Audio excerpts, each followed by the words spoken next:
खैर चलो, अल्लाह का शुक्र है, इलेक्ट्रिसिटी का मसला तो हल हो गया हमारे यहाँ पर। जाएगी। चलें भाई, तो कल हमने डिस्कस किया पॉलीगॉन्स, ठीक है, और पॉलीगॉन्स के फॉर्मूले वगैरह हमने पढ़ लिए, और उससे पहले हम बाकी जो कुछ बेसिक फॉर्मूले हैं वो भी चीज़ें पढ़ चुके थे, ठीक है। जी सर।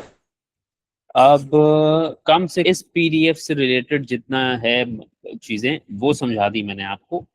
अब इसके कुछ क्वेश्चंस हैं। ज़्यादातर तो जो क्वेश्चंस हैं वो आपके पास वही हैं जिसमें आपको इंटीरियर एंगल दिया होगा और नंबर ऑफ साइड्स पूछी होंगी। सही है, जो कल एक सवाल मैंने आपको करवाया, ठीक है।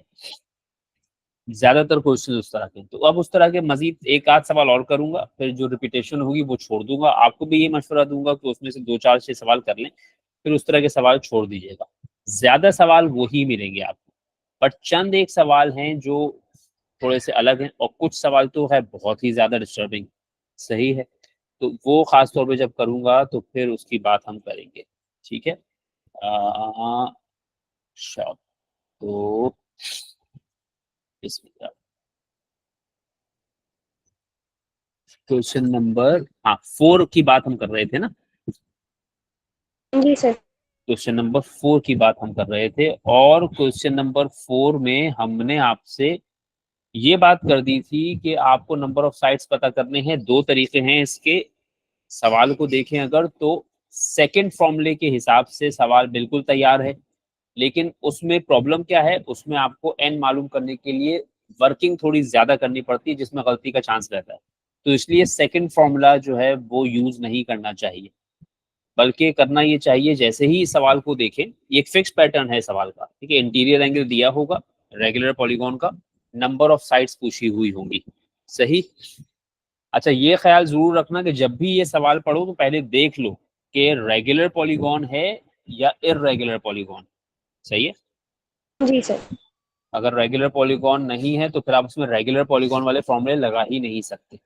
एक ये चीज ओवरलुक हो जाती है, इस पे ध्यान नहीं देते। मैंने देखिए, जब ये सवाल मैंने शुरू किया तो मैंने रेगुलर पॉलीगॉन को अंडरलाइन कर दिया था, ठीक है। तो इट्स अ मस्ट कि आप इस बात को ध्यान रखें कि जो भी पॉलीगॉन दिया हुआ है, भले पूरा दिया हुआ है, थोड़ा सा दिया हुआ है, पॉलीगॉन की डायग्राम बिल्कुल नहीं दी हुई, सवाल ने मेंशन क्या किया है, is it a regular polygon और नॉट, ठीक है। अगर है तो ठीक है, नहीं है तो फिर आपको थोड़ा सा एहतियात करनी पड़ेगी, ठीक है।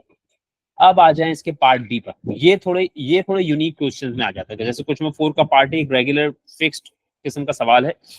ऑलमोस्ट हर 2 साल में ये इस तरह का सवाल आ जाता है, ठीक है। तो इसके लिए सेफेस्ट मेथड है वो मैंने आपको बता दिया, ठीक है। क्लियर हो गई थी बात।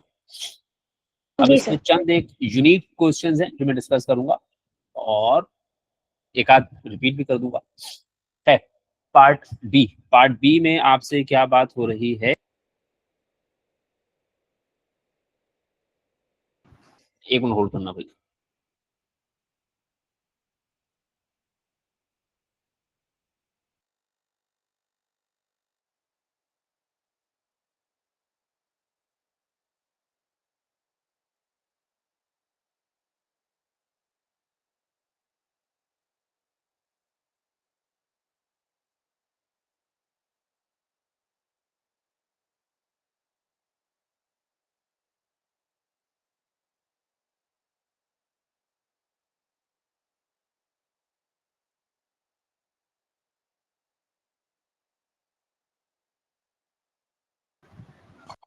चलो, तो क्वेश्चन नंबर 4 का पार्ट बी, उसमें क्या कह रहे हैं, the diagram shows 3 sides A B B C and C D of this polygon, और कैलकुलेट बी ए सी। अब आपको डायग्राम दी हुई है, कोई पॉलीगॉन है और उसकी 3 साइड्स नजर आ रही हैं, ए बी बी सी और सी डी।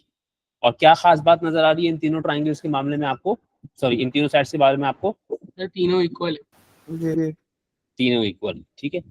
और आपको उसने फिर आखिर में क्या किया, ए से एक सी तक एक लाइन और ड्रॉ कर दी, तो एक ट्राइंगल बन गया ए बी सी। सही। जी सर। अब इस ट्राइंगल में खास बात क्या है? सही है आइसोसेलेस।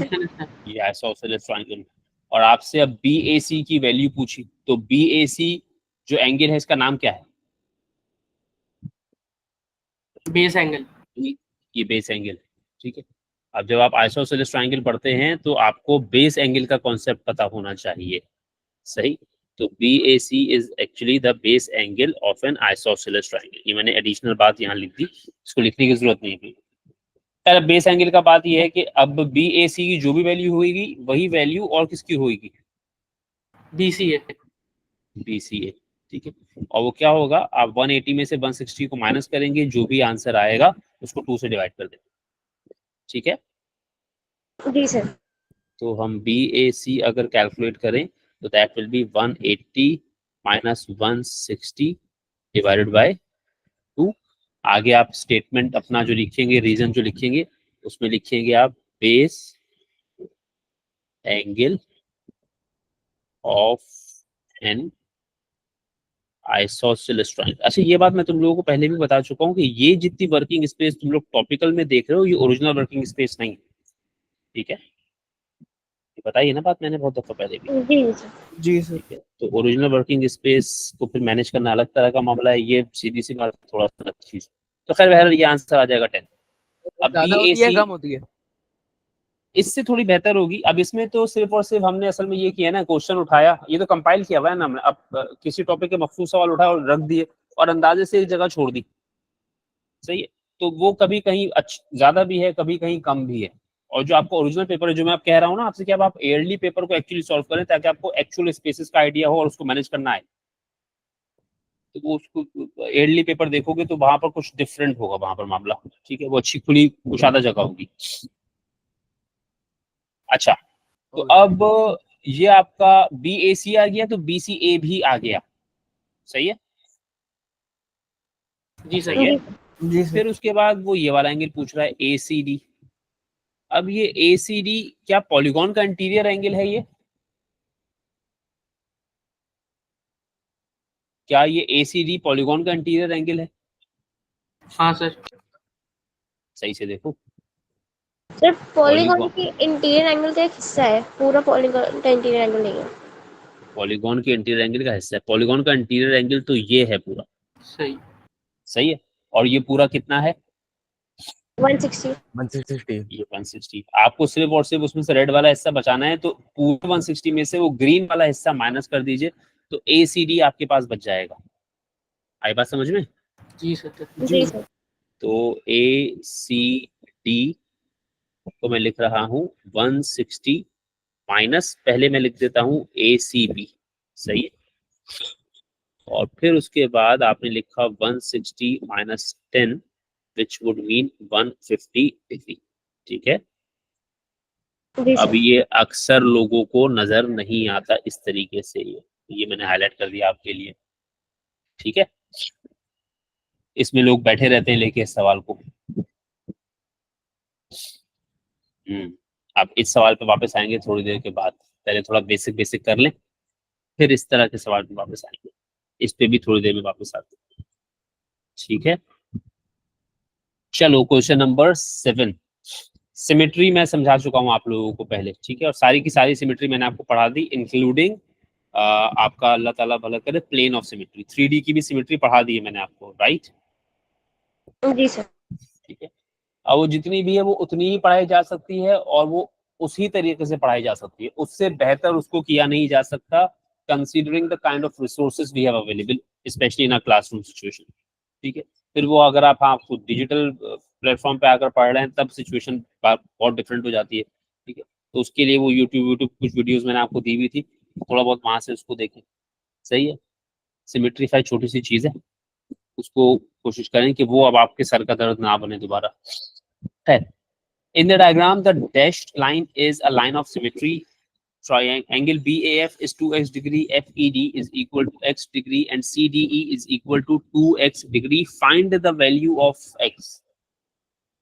जी, कौन मुझको याद दिलाएगा कि एक वेरिएबल की वैल्यू मालूम करने के लिए चाहिए क्या होता है? इक्वेशन। इक्वेशन। और इक्वेशन या तो आपको सवाल देता है या फिर आपको बनानी आती है, सही है। जी सर। तो यहाँ सवाल ने तो कोई इक्वेशन नहीं दी हुई, तो इसका मतलब है आपने बनानी है, बनवाइए।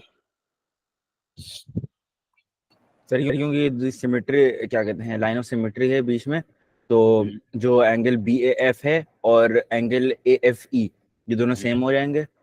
ठीक है, इसी तरह आपका एंगल ईडीसी और डीसीबी ये भी सेम हो जाएंगे, और एंगल एफईडी और एबीसी भी सेम। ठीक है। यानी कि जो जो एंगल्स मिसिंग हैं पहले मैं वो मेंशन कर देता हूँ। चलो, यानी कि ये वाला एंगल मेरा एक्स हो गया, जी सर। ठीक है। ये वाला एंगल मेरा 2x 2x हो गया, और ये वाला एंगल भी मेरा 2x। चलो ये तो मैंने कर दिया, अब आगे बोलो। अच्छा सर, अब ये क्या? क्योंकि पॉलीगॉन है तो हम उसको फॉर्मूला से वो निकाल लेंगे, साइड्स निकाल लेंगे इसकी।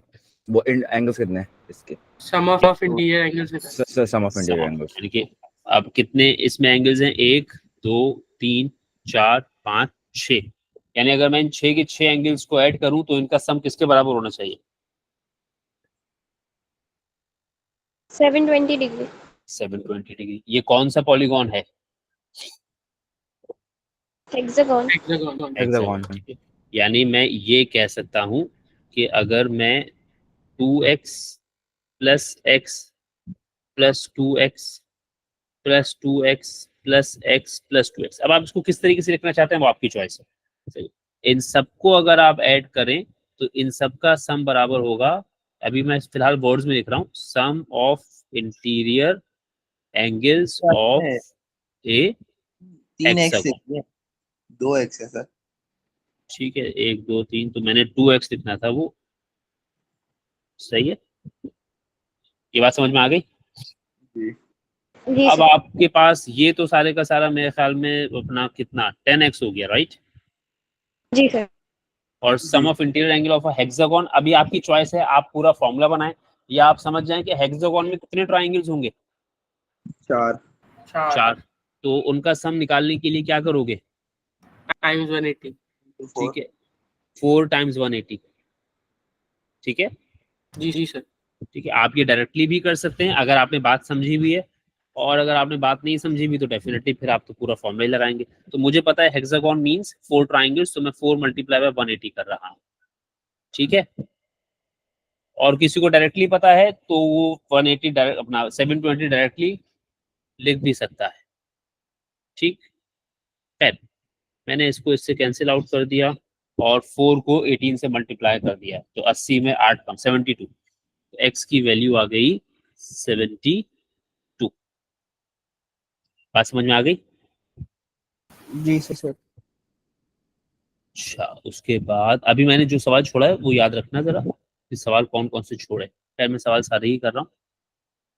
फिर आइए क्वेश्चन नंबर 8 पे।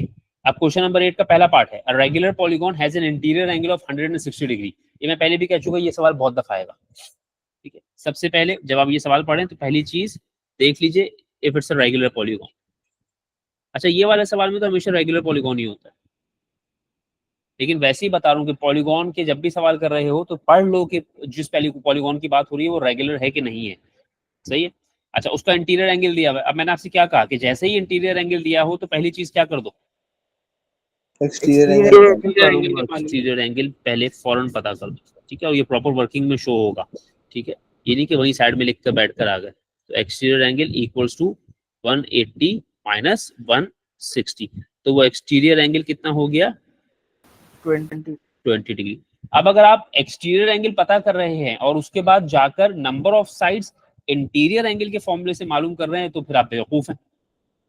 सही है, हमने एक्सटीरियर एंगल पता ही क्यों किया है? So that it helps us finding out the number of sides of the polygon. समझ में आई? जी सर। जी अब वो नंबर ऑफ साइड्स वाला फॉर्मूला एक्सटीरियर एंगल वाला क्या है बता दो जरा। Sir. Exterior angle is equal to 360 upon n। Exterior angle equal to 360 upon n। अब आपको लग रहा होगा कि यार देखो ये तो कोई मसला ही नहीं है, हमें याद हो गए फॉर्मूले, अब सर तो फजूल की इतनी लंबी चौड़ी बातें कर रहे हैं कि यूं सोचो वो सोचो। ठीक है, मैं तो चैंपियन हूँ। ठीक है, तो बने रहो चैंपियन। ये फॉर्मूले अभी याद हो गए, ये भूल जाओगे, ये भी याद रखना। तो इसलिए समझ लो इन फॉर्मूलों को तो ज्यादा बेहतर है, बाकी फिर तुम्हारी मर्जी है। तो नंबर ऑफ साइड्स कितनी आ गई आपके पास? 18 आ गई। हाँ सर, हाँ हाँ राफिद। सर अगर इसमें सिर्फ एक्सटीरियर एंगल दिए हुए हो और वो बोले नंबर ऑफ साइड, तो तब भी यही सी चीज हो गई ना। भाई कल मैंने जब सवाल शुरू किया तो मैंने यही बात कही ना कि पहले सोचिए नंबर ऑफ साइड्स किस किस फॉर्मूले से मालूम होती है। ठीक है, आपने वो सारे के सारे फॉर्मूले सोच के लिख लिए एक तरफ। अब उसके बाद जिस तरह की इंफॉर्मेशन अवेलेबल है या जिस तरह की इंफॉर्मेशन आप एक्सट्रैक्ट कर सकते हैं सवाल में से, उस तरह की इंफॉर्मेशन एक्सट्रैक्ट कीजिए और उसके अकॉर्डिंगली फॉर्मूला इस्तेमाल करिए। अब अगर एक्सटीरियर एंगल दे रखा है और नंबर ऑफ साइड्स पूछा है तब तो बड़ा आसान है, सीधा सीधा एक्सटीरियर एंगल फॉर्मूला लगाओ। अब उसमें ये भी कर सकते हैं करने वाले कि एक्सटीरियर एंगल दिया हुआ है, इंटीरियर एंगल पता किया और फिर इंटीरियर एंगल वाले फॉर्मूले से एन पता कर लिया। वो एक जबरदस्ती की मेहनत है लेकिन बहरहाल करने वाले करते हैं।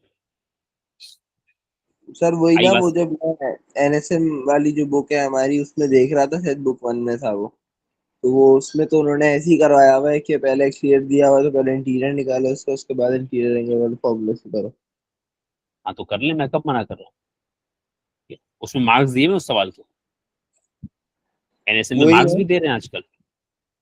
एनएसएम सर, एनएसएम वो बुक की हाँ बात कर हाँ, रहा हूँ वो। एनएसएम में मार्क्स दिए हुए हैं सवाल के। नहीं नहीं, तुम्हें क्या लग रहा है 2 नंबर के लिए इतनी वर्किंग जस्टिफाइड है जो मैंने की है?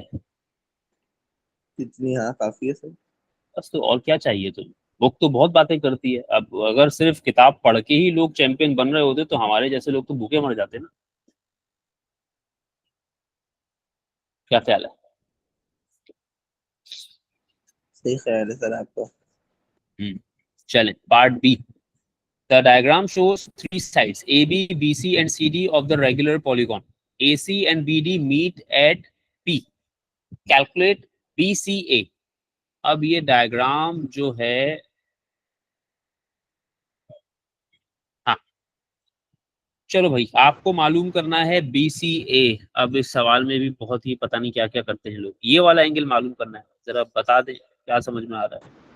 सर हम लाइन जो है बीसी उसको एक्सटेंड कर सकते हैं और फिर जो है हम एक्सटीरियर एंगल हमें पता है 20 डिग्री है, तो 20 डिवाइड बाई 2 कर देंगे।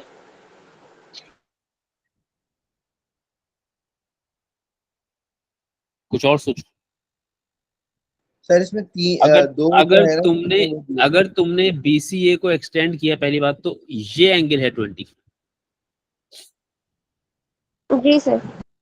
ठीक है, अब ये 20 है तो 20 को 2 से क्यों डिवाइड किया गया? सर ये 20 डिग्री कैसे आया? ये तो हमने सवाल हमने ही कैलकुलेट किया ना। अच्छा सर जब हम बीसी को दूसरी साइड से एक्सटेंड करें, अगर BC को इस तरफ से भी एक्सटेंड कर दूं तो भी 20। सर आइसोसेलेस ट्रायंगल की वो तो प्रॉपर्टी सर नहीं लगेगी? एक्सटीरियर एंगल प्रॉपर्टी लगा सकते हैं ना? सोसलेस है ना सर यहाँ पे दो। इसमें ये वाले में एक्सट्रा एंगल लगा सकते हैं। ठीक है, एक बात तो हम चलो ये की सही। बात करें। हाँ ये वाली बात की। अच्छा, और आइसोसेलेस ट्रायंगल की प्रॉपर्टी भी लगा सकते हैं। अब आइसोसेलेस ट्रायंगल तो है, बट वो एक एंगल क्या है जो आपको नहीं पता? CBA। अबे CBA तो है, वैल्यू बताओ ना। सर लेकिन हमें इंटीरियर 160 एंगल पता 160। था उसका 160 है एक। 160, यानी ये वाला अगर पूरा ट्रायंगल ले लूं मैं तो ये आइसोसेलेस ट्रायंगल सही है। जी सर। अब इस सवाल में एक गड़बड़ यही होती है कि हम लोग ये भूल जाते हैं कि ये वाला जो पार्ट दिया हुआ है, this part is for part A and part B both. सिखाया नहीं स्ट्रक्चर्ड क्वेश्चंस मैंने तुम लोगों को पढ़ना। जी जी सर। जी ठीक है, सर। अब इसमें अक्सर यही होता है कि वो बैठ के लोगों को यही नहीं पता होता कि ये जो पॉलीगॉन की डायग्राम दी हुई है ये असल में पहले ही पार्ट से कनेक्टेड है। ये जो एंगल ABC है दिस इज एक्चुअली 160 डिग्रीज। ठीक है, जी सर। बाकी वो एक्सटीरियर एंगल वाली चीज भी कर सकते हैं, वो भी सही है। तो खैर, अब ये आपको बेस एंगल वाली प्रॉपर्टी ही लगेगी, पिछले सवाल के जैसा ही ये सवाल है। ठीक है, बस फर्क सिर्फ इतना है कि पिछले सवाल में आपके पास सिर्फ A से C वाली लाइन थी, इस सवाल में B से D की लाइन भी है। चाहें तो आप देख लीजिए जो हमने एक सवाल किया था। बस अब देखो ये ना ये काम करता है ये, अब आहिस्ता आहिस्ता सुकून से जाएगा उस सवाल, आराम आराम से स्क्रॉल करेगा। इसकी वजह से मैं बहुत, अब जैसे ये सवाल था ना, बिल्कुल यही सवाल है, सिर्फ और सिर्फ क्या हो गया उस सवाल में, यहाँ पर एक लाइन और दी हुई है। सही बात। जी सर। जी तो सर। इस सवाल में और सवाल में सिर्फ इतना सा ही फर्क है, बाकी सब कुछ सेम ही है। तो खैर BCA के लिए अगेन मैंने वही काम किया, base angle of N isosceles triangle. अब मैं सिर्फ लिख के छोड़ रहा हूँ, तो आंसर तो खैर आप निकाल ही लेंगे। Base angle of N isosceles triangle, सही है बात। जी सर। अच्छा जी, उसके बाद डीपीसी, एंगल डीपीसी कैलकुलेट करना है, यानी कि आपने कौन सा एंगल कैलकुलेट करना है। एक तो डायग्राम इतनी माशाल्लाह सुभान अल्लाह, इतनी पता नहीं क्या मुसीबत थी इन लोगों को। This angle has to be calculated, ये वाला। चलो जल्दी बताओ। कौन सा सर है? डीपीसी, ये जो मैंने ऑरेंज से हाईलाइट किया है,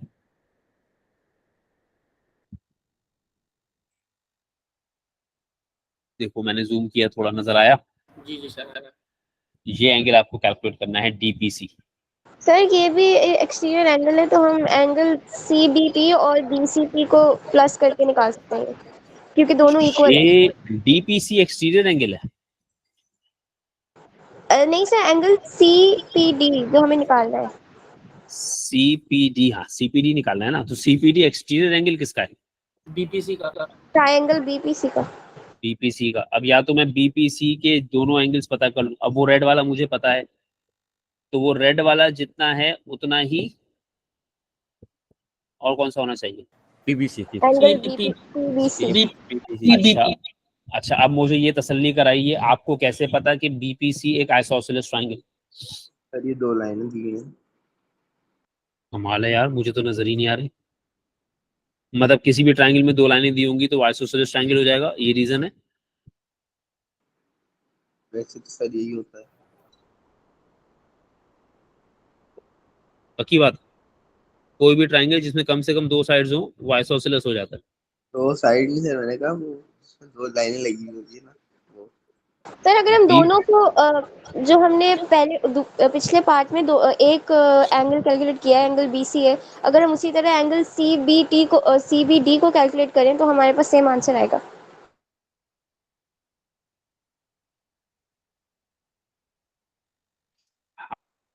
ये करेंगी कि आप सीपी या सीबी भी कैलकुलेट करेंगी तो सही है। ठीक है, एक बात तो ये जी हो गई। सर। ठीक है, अच्छा चलो मान ली ये सर बात एक मैंने ना कि वो आप इसमें, जो मैं हाँ बोलो बोलो आशिर बोलो। जी वो सर हम इसकी ज्योमेट्री से भी देख सकते हैं ना कि लाइक बी से जो लाइन आएगी और सी से जो लाइन आएगी वो एक आइसोसेलेस ट्रायंगल अगर फॉर्म करनी है तो उसके ऑपोजिट एंड से जो भी लाइन एक ट्रायंगल फॉर्म करेगी वो भी आइसोसेलेस होगा। हाँ मतलब वो भी ये है ना कि आपकी ए बी बी सी और सी डी ये 3 इक्वल लाइंस हैं, तो बी से डी तक और ए से सी तक वाली लाइंस भी इक्वल ही हैं एक दूसरे के, बिकॉज ए बी सी और सी डी बराबर था। और क्योंकि ये दोनों इक्वल हैं तो इन्होंने सेम पॉइंट पे इंटरसेक्ट किया, तो ये भी सेम डिवीजन या सेम रेशियो में डिवीजन हुई। ठीक है, बट वो उतनी बड़ी जस्टिफिकेशन देना बहुत मुश्किल हो जाएगा। ठीक है तो आइसोसेलेस ट्रायंगल, लेकिन आप उसकी जस्टिफिकेशन दे पाएंगे या नहीं दे पाएंगे, तो एक ओ लेवल का स्टूडेंट क्योंकि उसने रेशियो मेथड नहीं पढ़ा होता डिवीजन का, तो उसके लिए शायद उसको करना मुश्किल हो जाए। ठीक है, लेकिन हाँ एंगल की प्रॉपर्टीज से अगर आपने सेटिस्फाई वेरीफाई किया है, जस्टिफाई किया अपनी बात को, तब तो मैं चलो कहूंगा कि हाँ जी ये तो डूएबल है एक ओ लेवल के स्टूडेंट के लिए। ठीक है, इसके अलावा कोई तरीका नहीं है कोई ज्यादा बेहतर जिसमें रिस्क इन्वॉल्व ना हो? इसमें ये सर रिस्क है कि, हाँ बोलो। सर इसके एक्सटीरियर एंगल जो है वो वर्टिकली ऑपोजिट है। एक्सटीरियर एंगल यानी कि तुम बीपीए और सीपीडी की बात कर रहे हो? जी फिर बात वही आ गई कि बीपीए पता करना पड़ेगा। सर ये जरा सवाल सॉल्व करके दिखाना, समझ नहीं आ रहा। ठीक है, सवाल तो सॉल्व हो चुका है मेरे बच्चे। अच्छा देखिए, हमने पहले पार्ट में आपको कौन सा एंगल मालूम करवाया था? एक सेकंड रुक जाओ। बीसीए, ठीक है, बीसीए आपने निकाल लिया, which is how much? 10। BCA आपने निकाला होगा जो कि कितना था? 10। ये बात सही है? जी सर। अच्छा अब जरा देखिए, जो तुम कह रही हो पहले मैं उसकी बात कर लेता। अगर ये 10 है ना, तो ये भी 10 है। 10 है। ठीक है, इसको कैलकुलेट करने की जरूरत ही बेसिकली नहीं थी, क्योंकि ये भी एक आइसोसेलेस ट्रायंगल का बेस एंगल ही है जिसका वर्टिकल एंगल 160 था। बात समझ आई? तो सर जी इसका सर। बी ये ये भी सर 10 है। इसमें मुझे एक तरीका आया। बोलो। ये सर भी हमें 10 है। पता है कि जो एंगल बीसीडी है वो पूरा 160 डिग्री है। बीसीडी 160 डिग्री है, हाँ बिल्कुल उसी सर तरफ आ रहे हैं। सर पीसीडी 150 होगा। हाँ यानी एंगल सम ऑफ ट्रायंगल की सर तरफ जाएंगे ना। जी। सर हाँ सही है। सर आप अगर सर सर हेलो वो हाँ हाँ सिमिलैरिटी सन, टेस्ट हाँ भी सुन लगा रहा हूँ। सकते हैं ना। सर अगर आप सी को एक्सटेंड करते हैं तो वो भी 20 होगा, और फिर आप इससे वो ऑल्टरनेट एंगल हो जाएंगे, क्या होगा वो? ऑल्टरनेट कैसे हो जाएंगे, पैरेलल लाइंस का है यहाँ। अच्छा हाँ, सही सही सही, सॉरी। अच्छा खैर, एक तो वही हो गया कि अगर मैंने ये वाले दो एंगल एंगल जो पीबीसी है और बीसीपी है, ये दोनों 10 है, मैंने इस पे एक्सट्रीड एंगल की प्रॉपर्टी लगा दी, या तो इससे कर लिया, या फिर मैंने अभी ये जो वैल्यूज मेंशन की है, ये वैल्यूज समझ में आ गई, मैंने 10 10 10 10 और फिर उसके बाद 150 मेंशन किया है, ये समझ में आ गया सबको। जी सर। 164 जी सर। मैं इस पे एंगल सम ऑफ ट्राइंगल भी लगा सकता हूँ, तरीके आप लोगों के सारे सही हैं, ठीक है। मैं दो समराइज कर देता हूँ, एक एक्सटीरियर एंगल वाली प्रॉपर्टी जो जरनाब ने सबसे शुरू में कही थी, ठीक है, आप उससे करना चाहें उससे कर सकते हैं, लेकिन हाँ मतलब मुझे आपको पेपर में तो जस्टिफिकेशन नहीं देनी, मैंने अपनी अंडरस्टैंडिंग के लिए पूछा कि आप उसको जस्टिफाई कैसे करेंगे, सही है। दूसरी बात, या तो आप इस पे एंगल सम ऑफ ट्राइंगल लगा दें, एंगल सम ऑफ ट्राइंगल के लिए आपको एंगल सीपीडी सॉरी सीडीपी और एंगल पीसीडी निकालना पड़ सकता है, इज दैट राइट? जी सर। ठीक है, तो दो तरीकों से हो सकता है, एक एक्सटीरियर एंगल की प्रॉपर्टी से और दूसरा एंगल सम ऑफ ट्राइंगल से ही। इतना मुश्किल सवाल नहीं है वैसे ही, ठीक है। चलो फिर भी मैं इसको हाईलाइट कर देता हूँ कि अगर किसी को लगे तो भाई मुश्किल सवाल था, ठीक है, ये वाला सवाल भी मैंने हाईलाइट कर दिया आपके लिए, ठीक है। जी सर। अच्छा, अभी तो इसमें एक सवाल है जो मैं तलाश कर रहा हूँ, मुझे मिल नहीं रहा, इन सब पे मैं बाद में आऊंगा, ये वैसे ये क्वाड्रिलेटरल की प्रॉपर्टीज के सवाल हैं, ये मैं पहले भी कर चुका हूँ। अच्छा चलो जरा पहले ये करते हैं, question number 10, the diagram shows a hexagon. अब वही बात आ गई, is it a regular hexagon और एन इररेगुलर हेक्सागोन? इर्रेगुलर।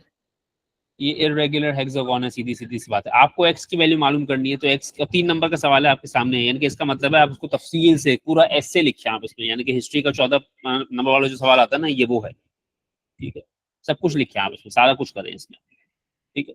तो अब एक्स की वैल्यू मालूम करनी है, मुझे बता दें एक्स की वैल्यू के लिए सबसे पहले प्रॉपर्टी कौन सी यूज करेंगे आप? सर एंगल का होना पॉइंट। आप एंगल जोना पॉइंट यूज करेंगे, तो मसला ये है कि इस पॉइंट का एक एंगल तो एक्स है, दूसरा एंगल क्या है? वो है ही नहीं ना, तो वो सर वो कैलकुलेट कर सकते हैं हम। यानी वो रिफ्लेक्स एंगल है जो पता नहीं है, वो आपको कैलकुलेट करना पड़ेगा, जी। सही। अब वो कैलकुलेट करने के लिए आप करेंगे क्या कि पहले तो चलो ये वाला एंगल है जो हमें, अरे भाई ये वाला एंगल है जो हमें नहीं पता, तो इस एंगल को मैंने कह लिया ए, सही। जी सर। जी तो सर। अगर ए आ जाएगा तो एक्स भी आ जाएगा, ये बात सही है। जी सर। जी सर। अब सबसे पहले ए लाना है, ए कैसे आएगा? सर सर ये इसको एक इरेगुलर हेक्सागोन है, हम सम ऑफ इंटीरियर एंगल्स निकाल लेंगे उसका। यानी कि अगर इररेगुलर भी है तो बहरहाल हेक्सागोन तो है, तो उसके सारे के सारे इंटीरियर एंगल्स का सम उतना ही होगा जितना एक हेक्सागोन का होता है, जी सर। ठीक है। तो मैं इसमें क्या कर रहा हूँ, मैं इसमें लिख रहा हूँ, अबे यार क्या मुसीबत हो गई, मैं क्यों नहीं लिख पा रहा, हाँ, तो मैं इसमें लिख रहा हूँ 70 प्लस 66 प्लस ए प्लस 2 टाइम्स 90 मैंने लिख दिया, और प्लस 120, और इसको मैंने लिखा sum of interior angles of a hexagon. मेरे पास जगह कम थी तो मैंने ऐसे मैनेज किया, ठीक है। अच्छा भाई 70 66 180 और 120, तो 180 और 120 ये तो 300 हो गया सीधा सीधा, 300 430 436, मेरे हिसाब से 436, आप लोग अपने हिसाब से चेक कर लीजिएगा। अच्छा जी, इंटीरियर एंगल ऑफ हेक्सागोन होता है 4 मल्टीप्लाई बाय 180, ये बात सही है। जी सर। ए बराबर हो गया, अल्लाह ताला भला करे, 720 माइनस 436, 720 में से 436 माइनस कर दीजिए, जो भी आंसर आएगा that is the value of A only, ये बात सही है। तो 300 में से 16 कम, तो 284, मेरे हिसाब से 284, सही है सर। ठीक है। हाँ जरनाब कहो बेटा। सर मुझे एक चीज़ पूछनी थी। सर आपने हमें फॉर्मूला बताया था कि एक्सटीरियर एंगल और interior angle they always sum up to 180 degree, लेकिन यहाँ पर जो इंटीरियर एंगल है और एक्सटीरियर एंगल है वो तो 360 डिग्री जो है बना रहा है। फिर मैंने ये भी बात बताई थी कि एक्सटीरियर एंगल क्या होता है, पहले ये ध्यान में रखो, जी सर ठीक है। सही है। तो एक्स तुम्हारा एक्सटीरियर एंगल है ही नहीं ना, तो सर यहाँ पे क्या एक्सटीरियर एंगल क्या है? इस पॉइंट के एक्सटीरियर एंगल यहाँ पर कैसे बनाओगी, ठीक है। यहाँ पर एक्सटीरियर एंगल बनाने के लिए एक्सटेंडेड साइड को ओरिजिनल साइड के साथ कोइंसाइड कर ही नहीं पाएंगे हम, ठीक है सर। ठीक है। तो x प्लस ए बराबर 360, ये एंगल्स ऑन अ पॉइंट की प्रॉपर्टी लगेगी यहाँ पर, और a बराबर हो जाएगा 3, सही नहीं, x बराबर हो जाएगा 360 माइनस a के, और 360 माइनस a का मतलब 284, तो वो कितना हो गया 60 70 76। ये बात सही है? जी सर। जी सर। अच्छा, फर्ज करो कि तुमको यहाँ पर एक्सटीरियर एंगल बनाना भी है, ठीक है, तो तुम इस साइड को एक्सटेंड करोगी तो ये यूं जाएगी ना, ये अंदर की तरफ जाएगी, वरना जिस दूसरे पॉइंट पे जहां पर जाएगी वो तो अगला एक्सटीरियर एंगल बताना शुरू कर देगा। सही है सर। सही है बात। तो फिर इसका एक्सटीरियर एंगल अगर बनेगा भी तो इस तरीके से बनेगा, जो बहुत ही अजीब सा कुछ बनेगा। तो सही। सर इसका बनेगा मतलब बाहर उस हाँ तरफ? हाँ उस तरफ बनेगा, एक्सटेंडेड और ओरिजिनल के बीच में बनाओगी, फिर उसको इंटीरियर उस एक्सटेंडेड लाइन के साथ जो इंटीरियर एंगल और जो एक्सटीरियर एंगल होगा वो 180 पे तुमको जो है वो एंगल बनाकर देगा, लेकिन बशर्ते ये कि वो बने पहले। ठीक है सर। सही है। अच्छा, फिर आ गया ये 11 हम कर चुके थे, जो मैं सवाल ढूंढ रहा हूँ मुझे वो मिल नहीं रहा है, पता नहीं शायद। चलो अच्छा, अब ये भी एक यूनिक सवाल जो मैंने छोड़ दिए वो करने हैं, मुझे याद रखना। Find the size of the interior angle of a regular octagon. एक रेगुलर ऑक्टागोन के एक इंटीरियर एंगल की वैल्यू बता दीजिए। अब इंटीरियर एंगल की वैल्यू का तरीका क्या था? Sir number of triangles multiplied by 180 upon number of sides. हाँ ठीक है, तो इसकी अब ऑक्टागोन है, ऑक्टागोन में नंबर ऑफ साइड्स हैं 8, तो नंबर ऑफ ट्राइंगल्स कितने हो गए? 6। 6। तो आपने सम ऑफ रेगुलर ऑक्टागोन को या सम ऑफ ऑक्टागोन को नंबर ऑफ साइड से डिवाइड कर दिया। सही है। तो 2 से कैंसिल किया तो दिस इज 3, दिस इज 4, और 180 से 4 को कैंसिल किया तो दिस इज 45। 3 को 45 से मल्टीप्लाई कर देते हैं तो आंसर आता है 135 डिग्रीज। सही बात। अच्छा जी, ये है आपका अच्छा सवाल। A regular octagon, an equilateral triangle and a regular n-sided polygon fit together at a point। एक रेगुलर ऑक्टागोन है, इसमें एक इक्विलेटरल ट्राइंगल है और एक रेगुलर n-sided पॉलीगॉन है। अब इसमें से ऑक्टागोन कौन से वाला है भाई? ये जो ऊपर वाला है। ठीक है, यानी कि इसमें से ये वाला जो है ना, this is representing N octagon. ठीक है, ये मैं जुल्म कर रहा हूँ आपके साथ, ये जो मैं काम कर रहा हूँ ना, ये जो मैं शेड वेड करके इस तरह से बता रहा हूँ, ये कोई मैं अच्छा नहीं पढ़ा रहा, ये मैं आपको, ये मैं जुल्म कर रहा हूँ, आपकी आदत बिगाड़ रहा हूँ। पेपर में इस तरह की चीजें नहीं मिलती, ठीक है। और इसमें एन साइडेड पॉलीगॉन कहाँ पर है? ये रहा एन साइडेड पॉलीगॉन। अब क्योंकि एन साइडेड पॉलीगॉन है, डेफिनेटली उसको पूरा नहीं ड्रॉ कर सकते, उसकी सिर्फ कितनी साइड्स दिखाई है आपको? 4।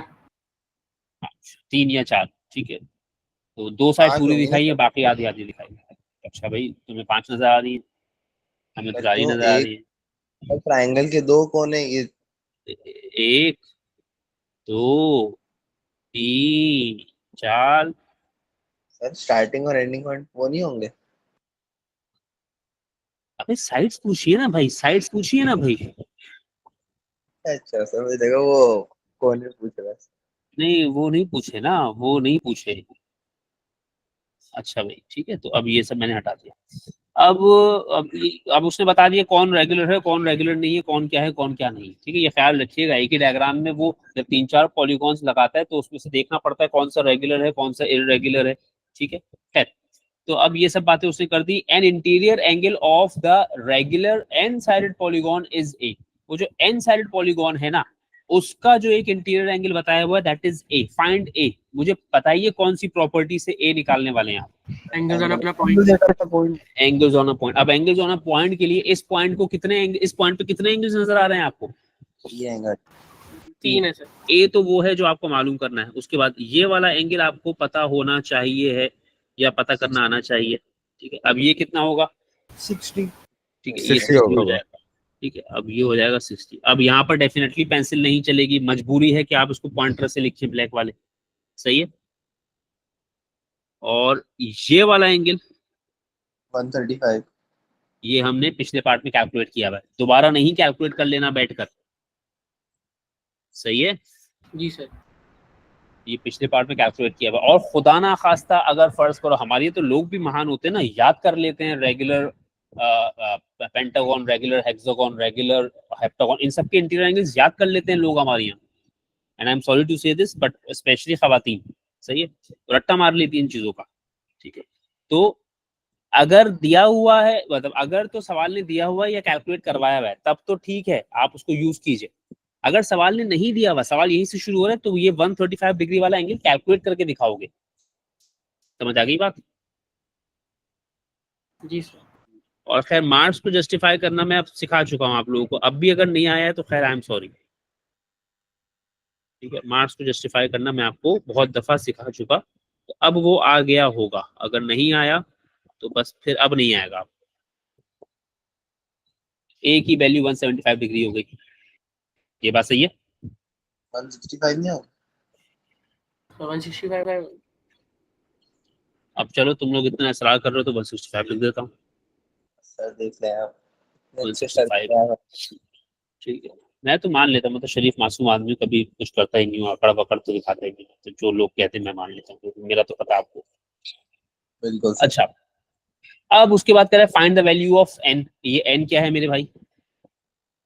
Sides of the N sided polygon. ठीक है, नंबर ऑफ साइड्स। अब वो नंबर ऑफ साइड्स के लिए आपके पास बेशुमार तरीके हैं, या तो आपको सम पता हो, या फिर आपको इंटीरियर एंगल पता हो, या फिर आपको एक्सटीरियर एंगल पता हो। क्या पता है आपको? Exterior angle. एक्सटीरियर पता तो नहीं बेटा, पता तो इंटीरियर है, एक्सटीरियर पता तो एंगल इंटीरियर। एक स्टेप से तो निकाला जा सकता है। हाँ, तो आप एक्सटीरियर निकाल लें, ठीक है। तो आपको नंबर ऑफ साइड्स के लिए मैंने मशवरा यही दिया है कि एक्सटीरियर एंगल वाले फॉर्मूले से ही करें, वो ज्यादा आसान रहता है, सही है। तो ये एक्सटीरियर एंगल आ गया। अब जब ये एक्सटीरियर एंगल आ गया तो फिर मैंने क्या किया, अब मैं थोड़ा सा डायरेक्टली कर रहा हूँ, number of sides equal to 360 upon exterior angle. याद मत कर लीजिएगा, ये जो एनएसएम से पढ़ रहे हैं ना, उसमें ये फॉर्मूला लिखा हुआ भी होगा, है ना। और थोड़ी ज्यादा सर मैं पढ़ा रहा था तो वो इसलिए देख लिया। अल्लाह खैर ही करे। पढ़ा तो नहीं दिया? कौन सी क्लास का बच्चा है? अरे सर वो मनाल का पेपर था, वो बहुत पुरानी बात है सर। अच्छा अच्छा, चलो तो पढ़ा दिया होगा अब तक तो, मतलब बेड़ा गर्क हो ही गया होगा उसका अब तो। अल्हम्दुलिल्लाह सर। चलो गुड गुड गुड, सही है सही है। दूसरों का छोड़ो, अपनी फिक्र करो, पढ़ा के जितना आता है उतना। ये क्या है, 13 का मैंने पहला पार्ट किया हुआ है, 13 का मैंने पार्ट टू क्यों नहीं किया हुआ मैंने, ये क्या बात है? ये 13 का पार्ट 2 किया हुआ होगा फिर मैं, इसमें हाँ, ई बी सी मालूम कर, ठीक है। 180 माइनस 61 किया होगा शायद, या 61 प्लस 58 भी किया जा सकता है, या एक्सटीरियर एंगल बहरहाल 61 प्लस 58 से किया होगा, ऐसे किया होगा तो सही है। जी सर। अच्छा, टाइम बताओ, टाइम बताओ। 1 ठीक है। A pentagon has interior angles of 80, 95 and 125 degree. Each of the remaining angle is equal to x. Pentagon कितने एंगल्स होते हैं उसमें? 5 5। कितने ट्राइंगल्स? 2 तो उसमें से आपको 3 दिए हुए, क्या बोल रहे हैं? कितने ट्राइंगल्स? कौन है ये? 3 कुछ हो गया। अच्छा, ये मैंने 5 एंगल्स लिखे और इन सबका सम किसके बराबर? 3 multiply by 180। Is that right? जी। तो 80, 95, 125, 130, 130, 220, 300। मेरा तो 300 बना है इन सबका, ये तीनों 300 बना मेरा, सही है बात? जी सर। सही है सर। तो 240 divide by 2 which means 120 is the answer. हाँ, मिल गया, चलो शाबाश। क्वेश्चन नंबर 14, एक ये सवाल है और एक सवाल और है, पता नहीं इसमें है किसमें है। चलो चलो चलो चलो, क्वेश्चन नंबर 14।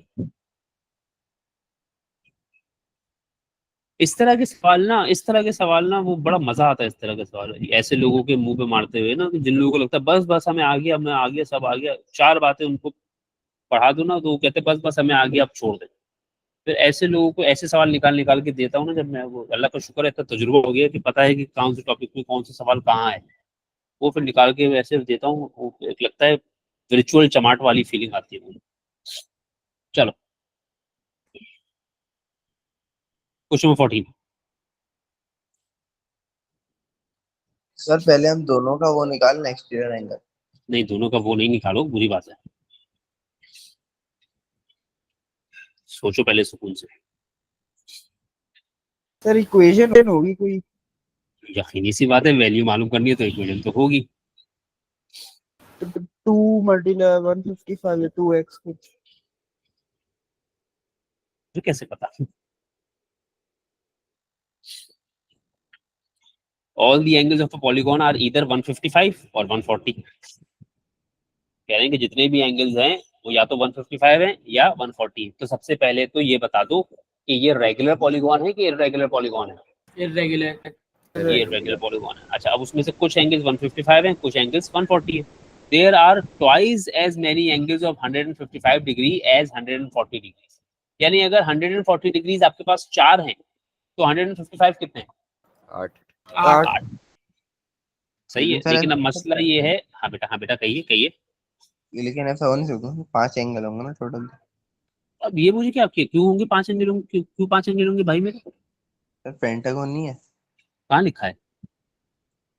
अच्छा पॉलीगॉन है। पॉलीगॉन है। Sorry sorry. ओ अच्छा। सुनी माय होगी ना क्लास। नहीं नहीं।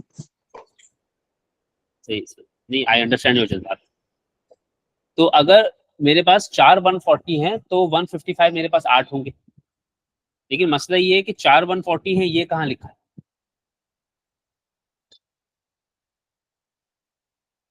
ये भी नहीं सर। 140 4 तो नहीं है। अब आपको यही नहीं पता 140 कितने हैं, तो जी। 140 जब नहीं पता कितने हैं तो कितने हैं? एक्स। एक्स हो गए। यानी आपने सबसे पहले तो ये देखो 3 नंबर का सवाल है, इसका मतलब है समझ जाओ कि ये सुकून से ऐसे लिखने वाला सवाल है। ठीक है, तो आपने सबसे पहले लिख दिया number of 140 degrees be x, यानी कि हमारे पास एक्स नंबर्स ऑफ 140 हैं। तो बोलो बोलो। सो नंबर ऑफ सर वो 155 कितने हो गए? 155। 2x। 2x। चलो, आधा काम तो मैंने ही कर दिया तुम्हारा। अब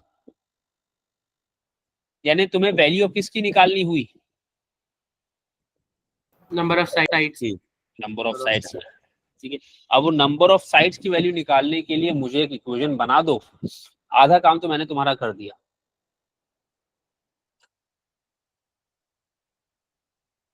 इसमें यूसुफ, अगर मैंने ये सवाल पूछ लिया तो सवाल खत्म हो जाएगा, मजा नहीं आएगा। 2x plus x। 2x plus x क्या है? Sum of interior angles. नहीं, 2x प्लस एक्स तो नहीं ना। 2x plus x sum of interior angles कैसे हो गया? वो तो टोटल आ जाएंगे सर 2x plus 140। x तो नंबर ऑफ साइड नहीं है? Number of sides. Very good, number of sides आपकी हो गई। चलिए ये मैंने लिख दिया आपके लिए, क्या याद करेंगे आप? तो नंबर ऑफ साइड्स आपकी हो गई 2x plus x which means 3x। तो आपको असल में 3x की वैल्यू बतानी है मुझे। जी चलिए, उसके लिए पहले x बताएंगे तो नंबर ऑफ साइड्स बता पाएंगे।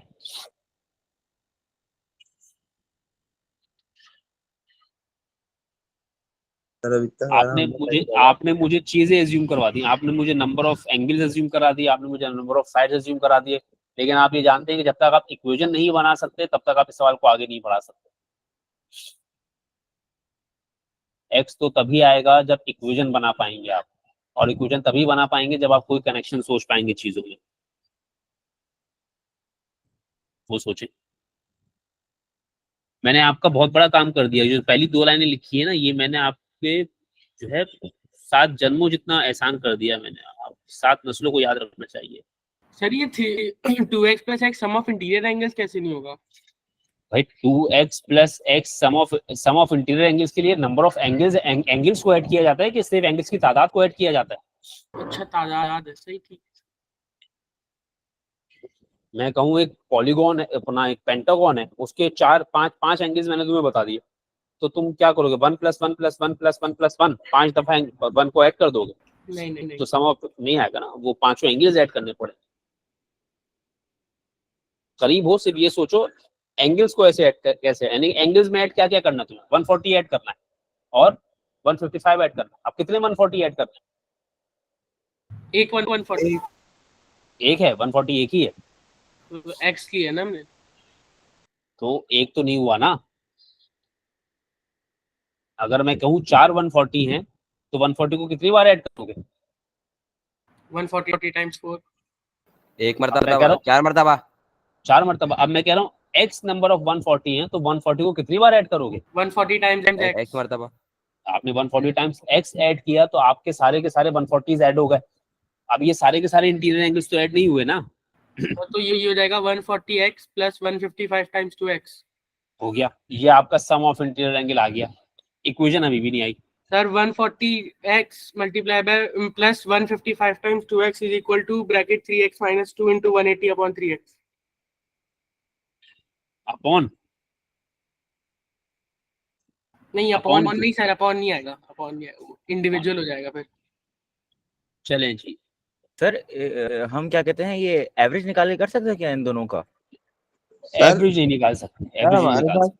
हमारे पास सर देखें 3x है तो 3x हो गया नंबर ऑफ साइड्स, 3x - 2 इसमें इंटू 180 करेंगे तो टोटल एंगल इस तरह निकाल सकते हैं। वही तो उसने बोला। तो सम ऑफ इंटीरियर एंगल्स मैंने पहले लिखा 140x, यानी कि सारे के सारे 140 ऐड कर लिए मैंने। ये बात सही है? नंबर्स ऑफ 140 ऐड कर लिए प्लस नंबर्स ऑफ 155 ऐड कर लिए। ये बात समझ में आ गई? जी सर। जी सर। अच्छा, अभी मैंने वर्ड्स में लिखा है सम ऑफ इंटीरियर एंगल, तो ये मैंने सिंप्लीफाई किया 140x + 310x। ये बात भी सही हो गई? जी सर। ये आ गया 450x। अभी ये सम ऑफ इंटीरियर एंगल्स आया इज इक्वल टू 450x। ये इक्वेशन आ गई। बस इस इक्वेशन में अभी सिर्फ कंप्लीटली x नहीं है। आप सम ऑफ इंटीरियर एंगल्स के बारे में एक और बात जानते हैं। मेरे पास जगह कम है थोड़ी सी, तो मैं ऐसे कर रहा हूं कि तमीज, ठीक है, क्या चीज छूट गई नीचे? सर ये कहीं कहीं साइमल्टेनियस इक्वेशन पे तो नहीं जा रहा? नहीं, साइमल्टेनियस इक्वेशन हो जाएगा, बड़ा आसान सा मामला है। अच्छा, एक चीज तो ये हो गई। अब मुझे पता है कि इस केस में सम ऑफ इंटीरियर एंगल का अगर फॉर्मूला लगाऊं तो सम ऑफ इंटीरियर एंगल का मतलब होता है नंबर ऑफ ट्राइएंगल्स कर दे मल्टीप्लाई बाय 180। ये बात सही है? बस ये वाला सवाल कर देता हूँ।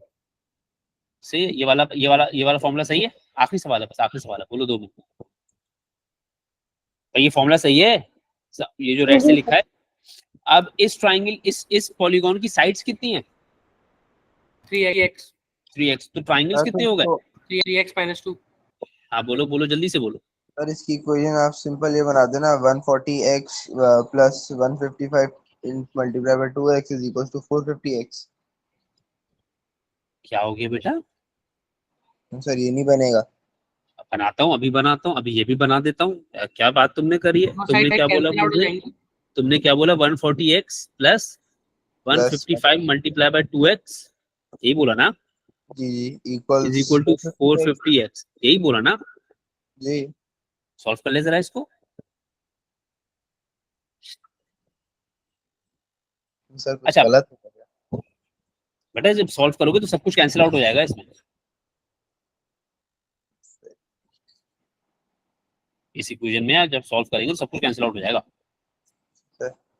अच्छा जी, अब देखिए आपके पास sum of angles, sum of interior angles में आपने ये निकाला सबको ऐड करके, और फॉर्मूले से आपने ये निकाला।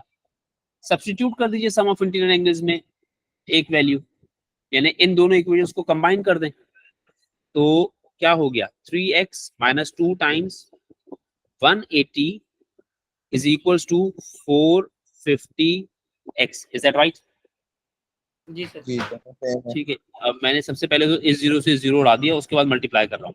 तो 54x minus 36 is equal to 45x। समझ आ गई बात? जी जी। Sir. 54x minus 45x is equal to 36। 54 minus 45 कितना हो जाएगा? हाँ, 9 हो जाएगा। ठीक है, ये 9 9 और 9x x की वैल्यू के लिए आप सिंपली क्या कर दोगे, 36 को डिवाइड कर दोगे 9 से, तो आंसर क्या आएगा? 4। क्या आंसर आ गया? नहीं सर, अभी तो एक्स की वैल्यू आएगी। ये x की वैल्यू है, यहाँ छोड़िएगा नहीं। अब आप नंबर ऑफ साइड्स बताएंगे। जरा सा सवाल अजीब सा हो गया, जगह कम थी। तो नंबर ऑफ साइड्स मैंने आपको क्या बताया था? 3x था। तो 3 multiply bye 4 which means 12। 12 side. सही है, ये लेकिन 3 एक बात नंबर तो का बता, सवाल। एक बात पूछें। ये पेपर में इतनी जगह मिलेगी कि 3 नंबर के सवाल नहीं में? बेटा, पेपर में आप पता नहीं सो रहे होते हैं, क्या कर रहे होते हैं। मैंने शुरू में नहीं भी आपने कहा कि बताया, लेकिन आपने तो ये तो ये आपने जो मतलब डॉक्यूमेंट है, ये डॉक्यूमेंट ओरिजिनल स्पेसिंग के साथ नहीं होता। ठीक है, ये तो कंपाइल किया हुआ ओरिजिनल पेपर में अच्छी खासी जगह होगी, और खुदा ना खास्ता अल्लाह ना करे नहीं हुई अच्छी खासी जगह, तो भी उस स्पेस को मैनेज करना आपका ही काम है। सही है, क्यों नहीं है जगह? अगर जगह नहीं है तो क्यों नहीं है, ये आपसे ही पूछेंगे हम, क्यों नहीं है जगह।